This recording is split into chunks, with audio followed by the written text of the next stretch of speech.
এসব কি করতেছিস? দেখতেছো না আমি টিকটক করতেছি। আমি হচ্ছে টিকটক গার্ল। ফোন একটা হাতে পাইছিস দেখে যা ইচ্ছা হবে তাই করবি তোরা? আমি কিন্তু কিছু করি নাই। আমি ওকে বলছি যে তোকে আমি সব টিকটক ফিকটক করে দিতে পারবো না। ও আমাকে জোর করে করাইছে। ও যদি এখন তোকে জোর করে বলে ছাদ থেকে লাফ দিতে, তুই তাই করবি? না, তা তো করবো না।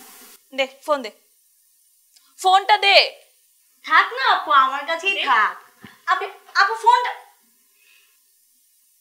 তোরটা দে। আমারটা কেন? আমি কি টিকটক গার্ল নাকি? মুখে মুখে তর্ক করিস কেন এত? ফোন দিতে বলছে ফোন দে, একটা থাপ্পড় মারবো ধরে। আপু এবার কিন্তু আমার সাথে বাড়াবাড়ি করতেছো। বাড়াবাড়ি করতেছে না কি করতেছে সেটা পরে বুঝবে। ফোন দে।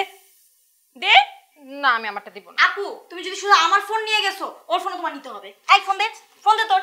আপুই নাও। কি হ্যাঁ, আর আমি বসে বসে ফোন টিপবা আর আমার ফোন আপু নিয়ে যাবে, এটা মনে কথা? চুন্নি তোর জন্য আমার ফোন। এই তুই ছাড়বো না, ছাড়বো না, ছাড়বি না, ছাড়বো না, ছাড়। আল্লাহ, তুই বড় বোনের গায়ে হাত দিছিস। ছেলেগুলো গ্রিন হয়ে পড়ছে। আফসোস, এই দুঃসময়ের পাশে গিয়ে দাঁড়াতে পারলাম না ওদের জন্য। আমি কিছুই করতে পারলাম না। এই যে প্রতিবাদী যুবক, মানবতার ফেরিয়ালা, এই যে দুই মানবতা এখন বিপন্ন। মধ্যরাতে তাদের ঘাট ধাক্কা দিয়ে বের করে দিয়ে ঘরের দরজায় তালা লাগাই দিছে। তারা মানবতার ফেরিয়ালার কাছে নাকি আসছিল, সেও তাদের কোনো কথা শোনে নাই, সেও তাদের গলা ধাক্কা দিয়ে কুত্তার মতো বের করে দিছে। এইসব মিথ্যা অভিযোগ আপনাকে কে দিছে? কি মিথ্যা অভিযোগ ভাই? আমরা আপনার দরবারে এসে আপনার হাত পায়ে ধরে কান্নাকাটি করি নাই? আপনি আমাদের কি কইছেন রাস্তায় গিয়ে রাত কাটাইতে?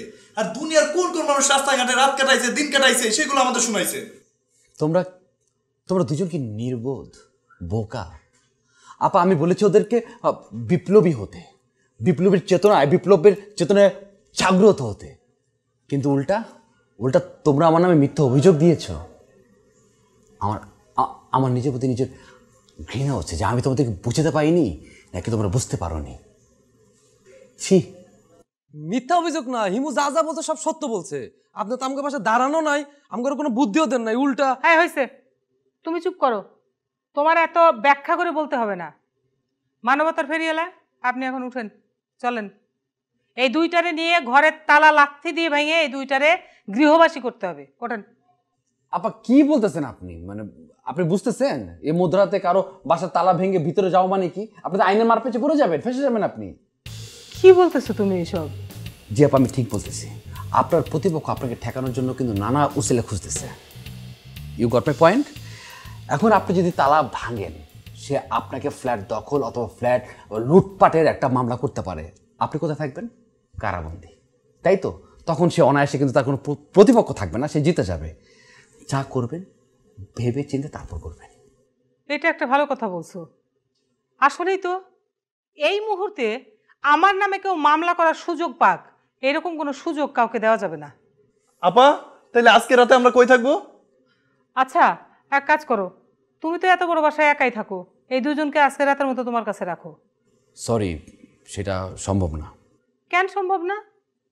তোমার এত বড় ফ্ল্যাটে তুমি তো একা একা থাকো। কারণ আজকে আমার বাসায় গেস্ট আছে। তোমার ব্যাচেলার বাসায় গেস্ট? কে বলো দেখি? নারী গেস্ট নাকি পুরুষ?